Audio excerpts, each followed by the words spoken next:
अंधेरा छटेगा, सूरज निकलेगा, कमल खिलेगा। ये हमारे महाप्रसिद्ध कवि वाजपेयी जी ने जब कहा था, तो आदरणीय अमित शाह जी पॉलिटिक्स, राजनीति में अपना जीवन का योगदान शुरू कर रहे थे। और हमारे ये अमित भाई ऊर्जावान, फुल ऑफ हाई एनर्जी ऊर्जावान, अनेक कमल खिल आए हैं। 2800 प्रांतों में कमल खिले हैं। आज आप यहाँ आए, उसका तहे दिल से धन्यवाद है। टाइम्स नाउ समिट यानी शिखर, आप सभी का स्वागत है। आपसे मिलकर आपकी अटलता का ज्ञान हुआ और ये अनुभव आभास हुआ कि सफलता एक दिन में नहीं, पर एक दिन जरूर मिलेगी। वो दिन आज है, वो समय अभी है। That time is now. आज प्रत्येक भारतवासी भारत की प्रतिभा, प्रभाव, प्रतिबद्धता और भारत के श्रम परिश्रम का प्रमाण है, जो कि अपना जीवन उत्साह, उमंग और उल्लास से जीना सीख रहा है। जब से मोदी जी ने ये अनुप्रास के शब्द विक्रांत के लॉन्च में कहे थे, तो ये देश भर में अनुप्रास गूंज रहा है। आज ये संकल्प है कि टाइम्स नाउ, आज का समय उत्सव, उमंग, उल्लास और ऊंचे संकल्प से आपका अभिनंदन करता हूं। हम सब मिलकर अमित भाई की अनेक सफलताओं पर विचार करें। ये एहसास होगा कि अमित भाई ने गृह मंत्री होने के नाते भारत को एक घर की तरह संभाला है। एक आइडियल परिवार में सबकी संभाल होती है, सब होते हैं। वहां पर बच्चे, बूढ़े, ना कमाने वाले और कुछ ही कमाने वाले भी होते हैं, लेकिन सबकी संभाल होती है। ये आइडियल परिवार है, ये आइडियल देश की निशानी है। अमित भाई हमारे गृह में शांति से, अनेकांतवाद से, जो जैन धर्म का केंद्र बिंदु है, अनेकांतवाद, हर वाद सही है, हर एक का दृष्टिकोण है, हर एक कोण सही है। ये जैन धर्म के नॉन वायलेंस, अहिंसा का ये अधिष्ठान है कि हर एक सही है, हर एक की एक जगह है। तो एक परिवार में, एक देश में, पॉलिटिक्स में सभी का कोण होता है। घर में भी एक समर्थन परिवारवाद का, एक उसका खंडन, एक राष्ट्रवाद का, एक उसका खंडन, कोई समवाद का और कोई विदंडवाद, सभी पेश होता है। और यही फिर भी ये बातचीत होते हुए परिवार या देश संपन्न होता रहता है, क्योंकि हमारा जो जीवन का लक्ष्य है वो फ्री स्पीच है। हर जगह, हर भाषा, हर व्यू पॉइंट, अनेकांतवाद इसका अधिष्ठान है।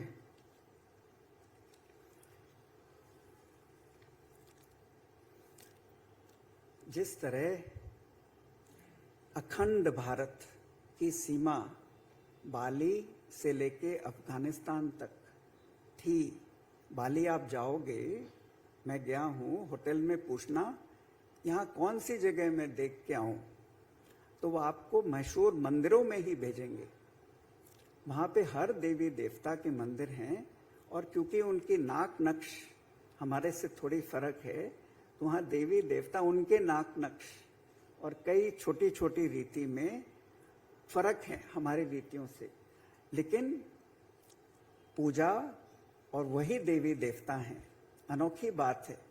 और अफगानिस्तान के तो आप सभी जानते हैं, वहाँ बामियान बुद्धा की कैसे स्टैचूज थी। तो हमारा देश का जो अखंड भारत था, जो ऐतिहासिक हो गया था, अब वो नए रूप में मैं आपसे विनती करता हूँ कि एक महा अखंड भारत का निर्माण आपके और प्रधानमंत्री के लीडरशिप नेतृत्व में जरूर होगा। विदेश जब जाते हैं, आप भी 20 साल से सब जा रहे हैं, तो कॉलेजेस में, मंदिरों में, घर घर में हिंदुस्तान का संस्कृति यानी कल्चर, हमारे शास्त्र की कोर्सेज, हमारे शास्त्रीय संगीत, शास्त्रीय नृत्य, शास्त्रीय भोजन, आयुर्वेदिक का भोजन के कोर्सेज निरंतर चलते रहते हैं और अध्यात्म की चर्चा बढ़ती जा रही है। गीता, अष्टावक्र, योग वशिष्ठ, पातंजलि सूत्र, ये सब पढ़ाए जा रहे हैं सब कॉलेजेस में। ये मैं देख रहा हूँ कि ये बढ़ता जा रहा है। ये हमारा प्रभाव महा अखंड भारत का कल्चर फैलाने का। आप आदरणीय गृह मंत्री चाह रहे हैं कि मेडिकल की पढ़ाई सब हिंदुस्तानी भाषाओं में होवे। आपने अभी कहा कि सच में जो माँ की भाषा होती है, वो ओरिजिनल हमारी भाषा में हम सबसे ज़्यादा अपने को व्यक्त कर सकते हैं, सीख सकते हैं और सिखा सकते हैं। तो आपने कहा ये शर्म आनी चाहिए यदि हमको अंग्रेजी पर निर्भर करना पड़े। हाँ ठीक है, वो भी एक भाषा है, लेकिन हमको निर्भर न करना पड़े, हम उसके नीचे ना आ जाएं, उसके आदी ना हो जाएं। हमको अपने हिंदुस्तान की 14, 16, 17 भाषाओं पे पूरा गर्व हो और मेडिकल जैसी कड़ी पढ़ाई हमारे सब भाषाओं में होवे। तो आपको जान के अनोखी खुशी होगी कि जो प्रसिद्ध हॉस्पिटल हैं अमेरिका में, वहाँ पर नेचुरोपैथी, योग और ध्यान, सबसे मशहूर हॉस्पिटल मेयो कॉलेज है शिकागो के पास। तो वहाँ पे हिंदुस्तानी डॉक्टर ध्यान की क्लासेस पेशेंट्स के लिए लगाते हैं, और इंटरेस्टिंग बात है कि हर पेशेंट उसके लिए $1000 फीस देता है एक ध्यान की क्लास के लिए। यहाँ तक हमारा प्रभाव फैलता जा रहा है।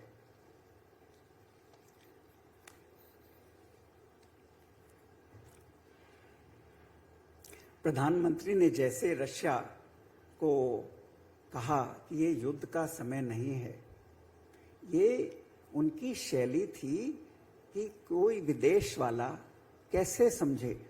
लेकिन हिंदुस्तान की जो परंपरा रही है कि कभी भी युद्ध का समय नहीं है, नॉट कि ये समय नहीं है, कभी भी हिंदुस्तान ने आक्रमण का समर्थन नहीं किया। लेकिन जब आक्रमण हुआ तो कृष्ण ने भी अर्जुन को कहा कि तुम उसका जवाब दो।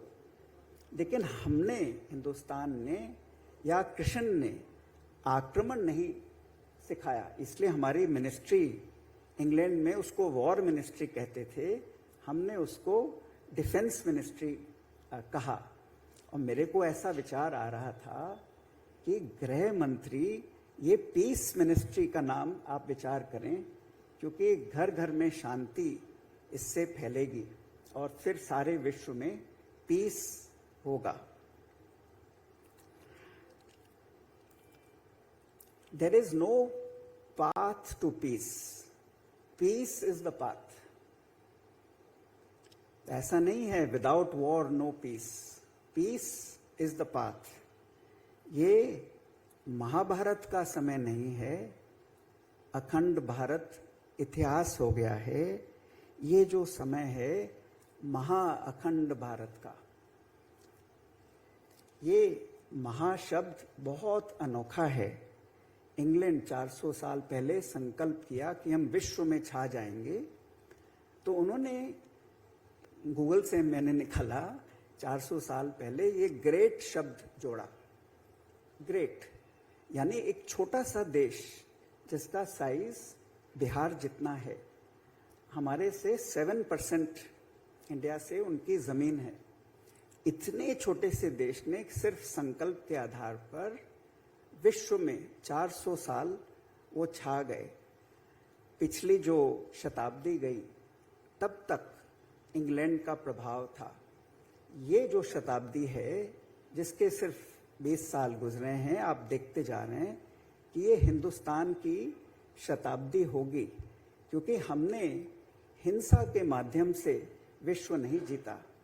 हमने अहिंसा सिखाकर उसको प्रस्तुत करके सारे विश्व को जीतने का संकल्प किया है। हमारी संस्कृति से, हमारे अध्यात्म से, हमारे धर्म से, हमारे कर्तव्य कर्म से, जिस पर मोदी जी ने एक नया विस्तार किया है, इंडिया गेट वाली सड़क को राजपथ से बदल देने का।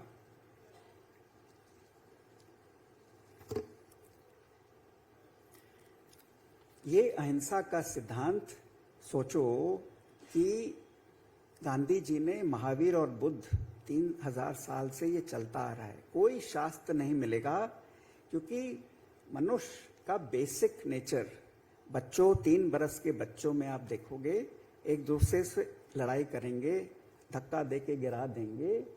तो मैं देखता रहता हूं कि हिंसा एक बेसिक नेचर ह्यूमन बीइंग का, एवोल्यूशन के पहले, उसके डेवलपमेंट, ग्रोथ के पहले हिंसा होता है। तो भले पातंजलि खोलो, भले ब्रह्मसूत्र खोलो, भले आप योग वशिष्ठ देखो, हर एक शास्त्र अहिंसा को कहता आ रहा है। जो लड़ाई करके जीत जाता है, जो आक्रमण या सेल्फ डिफेंस में जीतता है, उसको आप वीर कहेंगे। लेकिन जो बिना लड़ाई के शांति प्रस्ताव से शांति फैला देता है, अहिंसा फैला देता है, उसको मोहित जी आप क्या कहेंगे? महावीर कहेंगे। तो वीर और महावीर का ये भेद देखें कि हमारे महावीर अब प्रकट हो रहे हैं। हमारे राम लखन की जोड़ी में प्रधानमंत्री और आदरणीय अमित शाह की ये अनोखी जोड़ी में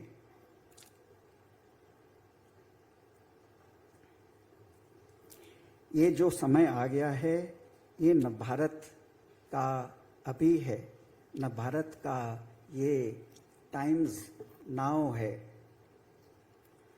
भारतवासियों का देश की प्रगति में समभाव है। इस शब्द आपने कई बार गुजरात के इलेक्शंस में कहा है। जब हम मिलजुल कर कर्तव्य कर्म करेंगे तो उसको समबुद्धि कहते हैं। और जैसे प्यार की नज़र से मैं आप सबको देख रहा हूँ, इसको समदृष्टि कहते हैं। और जब ये तीनों जुड़ जाते हैं तो हर समस्या का हल हो जाता है, समाधान हो जाता है। और इसी को समाधि कहते हैं, जो हमारे कल्चर और अध्यात्म का फाउंडेशन है, अधिष्ठान है। गुजरात के इलेक्शन में आपने अनोखे अनुप्रास से कहा कि हम मजबूत सरकार देकर एक सुरक्षित, सुविकसित, संस्कृत और शिक्षित गुजरात बनाना चाहते हैं, जो हम सालों से कर रहे हैं। इस अनुप्रास ने मुझे प्रेरणा दी कि ये आपकी संस्कृति है, आपके संस्कार हैं, जिससे सारे 28 प्रांत में सुशोभित आप और प्रधानमंत्री होंगे। ये आपके बेसिक संस्कार हैं पीस फैलाने के। आखिर में कहना चाहूँगा कि जब हम आत्मनिर्भर होंगे, निर्दोष, निर्मल, निरंकार, निराकार, निर्भय भाव से देश के निर्माण में आगे बढ़ेंगे, तो हमारा देश अहिंसक होगा। हमारी संस्कृति और सभ्यता बढ़ेगी और हम दुनिया भर की सभी समस्याओं का समाधान कर पाएंगे। जय महा अखंड भारत।